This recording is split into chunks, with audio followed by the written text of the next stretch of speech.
Travel back in time with a trip inside the Iowa's News Now vault. After several unconfirmed reports of funnel clouds in the area, weather spotters were alerted and sent to their stations in Lynn, Jones, and Cedar counties. A tornado warning was issued for Jones County after a citizen reportedly saw a tornado moving northeast of Lisbon shortly after 7 o'clock. Lisbon firemen spent nearly an hour and a half keeping an eye to the sky, and they admitted seeing several threatening clouds. They could have turned into funnel clouds, let's put it that way. They were awful black, and the tail ends were dipping a little bit, but then they'd go back up. It was nothing. It would all break up then. There have been no official reports of any tornadoes in the area and no reports of damage from high winds. While none of us like to live under the threat of high winds or tornadoes, the storms did bring relief in the form of some much-needed moisture. Sheets of rain fell on a wide area of eastern Iowa, a welcome sight for many farmers whose corn and bean fields have been parched by the last 2 weeks of summer heat.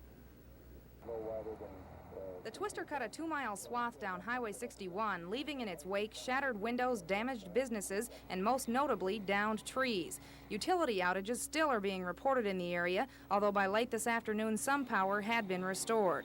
Burlington radio stations KBUR and KGRS switched to standby generator power shortly after the storm hit, remaining on the air to provide emergency information to the city's nearly 30,000 residents. The worst of the damage appears to have occurred in this residential area, nearly leveling the Warren Simpson home. Fortunately, no one was inside at the time of the storm.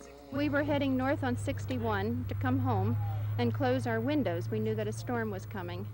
And then when we pulled down the street, we saw the storm had already hit, and our home, I guess, suffered the worst of it. Just after 2 this afternoon, we were heading north on I-380 when the clouds began swirling right before us. We took to the side of the road. This formation did not become a tornado, but minutes later, similar clouds did dip over the west edge of Shueyville, ripping up trees in a field and coming as close as 200 feet from the home of Mike Oldorf. Well, I was up in my bedroom listening to the radio, and they said the tornado was moving north 25 miles an hour. Then all of a sudden it was here. It was throwing leaves around, and trees were coming down just like little toothpicks. It was unbelievable how much power there was, and trees just fell right down. North Liberty fireman Ken Modole saw a twister in a field. Saw one funnel cloud approximately 2 miles north of town on the east side of 218, and it was traveling in a northerly direction. That was just before they spotted the ones headed towards the Shueyville area, so it was probably out of the same group. The system of funnels quickly moved northward, and people in Johnson County were grateful for the relatively minor damage. Kerry Jahan, 2 Action News, Johnson County. Hardest hit was about a 10-square block area bounded by 32nd and 42nd Streets and Hollywood to Richmond Boulevards.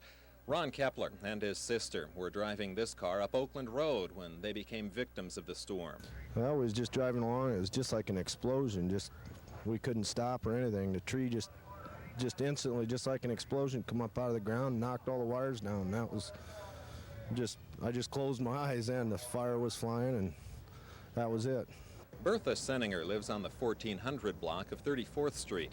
She was cleaning up the outside of her house after the storm had passed through, ripping up a tree from her front yard.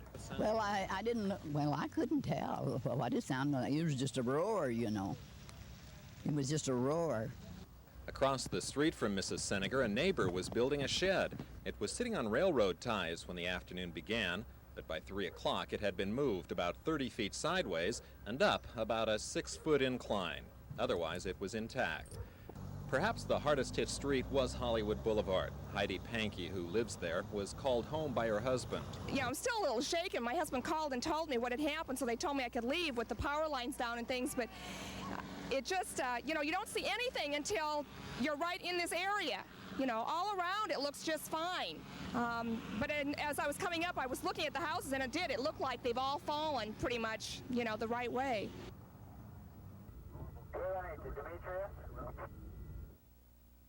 I heard something sound like blowing in a pipe, or whistle, rumble. And then when it hit that building right where that tractor is sitting out back, I seen all that stuff go shooting up, and I stepped back in the house, I hollered, and all the hair sticking up on your head. I hollered, Mom, I says, there's a tornado out back. The twister hit about 3 o'clock. After Dale's warning, the Degners ran for the basement, and the tornado etched a path of destruction across the farm. In spite of the devastation here, the only injuries were to the farm animals. The Degners' dog Freckles did not survive the storm. The tornado carried his doghouse from one side of the farm to the other. Only one of these prized show horses escaped without some kind of injury. No estimate of the damage had been made today, but a steady stream of neighbors stopped by to see the devastation. Colleen Riley, 2 Action News, Tama County. Officials aren't even sure how many of Iowa City's 10 sirens eventually did sound yesterday afternoon. Alarms in Swisher, Solon, and North Liberty had to be activated manually. Officials say it was a 1 in a million thing. Yes, it's a sound system. In this particular instance, we just ran into some difficulty with the electronic equipment, which is completely out of the ordinary. It was shortly before 2 o'clock yesterday afternoon when officials attempted to engage the system after a thunderstorm cell which spawned tornadoes in Burlington moved into the Johnson County area. When siren controls at the Johnson County Sheriff's Department failed to activate the alarms, officials hurriedly called in a communications technician who had the system repaired soon after his arrival, but still nearly half an hour after the first funnel cloud was spotted. Well, obviously, I think we're lucky. Even with a siren system, if a tornado had touched down in Coralville or Iowa City or even one of the smaller communities where there is a potential for a great amount of destruction and personal injury, that's obviously an unfortunate situation. Right. At 7:45 Sunday night, Stiegelmeyer called the Des Moines Weather Bureau with reports of 40 to 50 mile-per-hour winds in Belle Plaine. The clouds and lightning there reportedly looked much as they did here in Cedar Rapids later. The storm was moving into Benton County. 15 minutes later, another call to the Weather Service, a confirmed funnel cloud sighted at Luzerne, but still no severe weather warnings for Benton County. Stiegelmeyer wondered why. He made more calls. Lo and behold, here at 8:30, after the storm was passing over Norway, they issued a severe thunderstorm warning for the southeast corner of the county, which was after everything was done. The Weather Service said then and again today the storm did not meet its criteria. Its winds were not blowing at least 58 miles an hour. Its hail was not 3/4 of an inch or larger. The lead forecaster that night, Scott Truitt, told me the storm's history did not indicate it would get any worse. We sit and wait for them to issue a warning while the storm blows away part of the county, which is, it's not too good a practice for anybody to let the storms, and there's no other way that I know of to initiate these except if we go on our own and do it on a local basis. Would you do that? Yes, I would.